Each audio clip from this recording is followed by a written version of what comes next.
এক মেয়ে হঠাৎ করে অত্যন্ত বিরল একটি জিনসেং শিশুকে দেখতে পায়। মনে মনে ভাবে, এবার তো আমি কোটিপতি হয়ে গেলাম। সে সুযোগ বুঝে ছেলেটির অজান্তেই চুপি চুপি তার পেছনে গিয়ে তার মাথায় একটি লাল সুতো বেঁধে দেয়।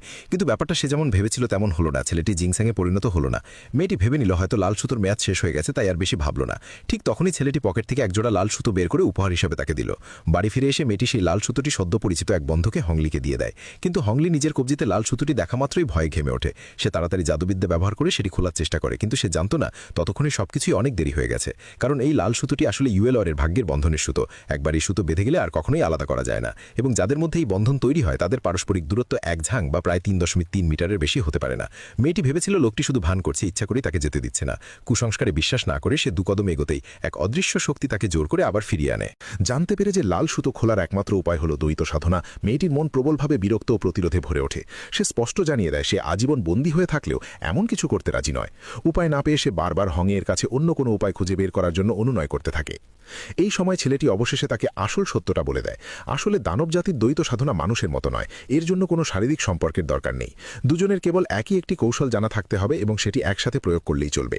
এরপর হংয়ে মেয়েটিকে সবচেয়ে সহজ অগ্নি নিয়ন্ত্রণ কৌশল রিফুটস শেখানোর সিদ্ধান্ত নেয়। কিন্তু সে আশা করেনি যে শাওয়াও এতটাই দুষ্টু আর অমনোযোগী হবে।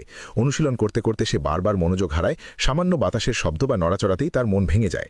উপায় না দেখে হংয়ে একটি শর্টকাট নেওয়ার সিদ্ধান্ত নেয়। তার মতে যদি অল্প সময়ের মধ্যে মানুষের মনে আনন্দ, রাগ, দুঃখ ও ভয় এই 4টি আবেগ একসাথে জাগ্রত করা যায়, তাহলে মানুষের অন্তর্নিহিত ক্ষমতা সক্রিয় হয় এবং সাধনা অনেক দ্রুত অগ্রসর হয়। তাই সে ইচ্ছাকৃতভাবে জাদু প্রয়োগ করে শাওয়াওয়ের হাতে একটি আগুনের শিখা জ্বালিয়ে দেয়।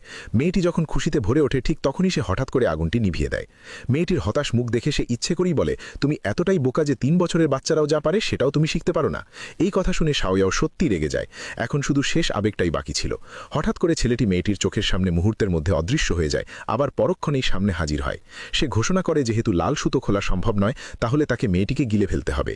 এই কথা শুনে মেয়েটি ভয়ে পুরোপুরি স্তব্ধ হয়ে যায়। কিন্তু অবাক করার বিষয়, 4টি আবেগ একসাথে জেগে ওঠার সেই মুহূর্তেই সে হঠাৎ করে অগ্নি নিয়ন্ত্রণ কৌশল সম্পূর্ণ আয়ত্ত করে ফেলে, আর একই সঙ্গে তাদের মধ্যে বাঁধা লাল সুতোও খুলে যায়। যদিও তারা সেই বন্ধন থেকে মুক্তি পায়,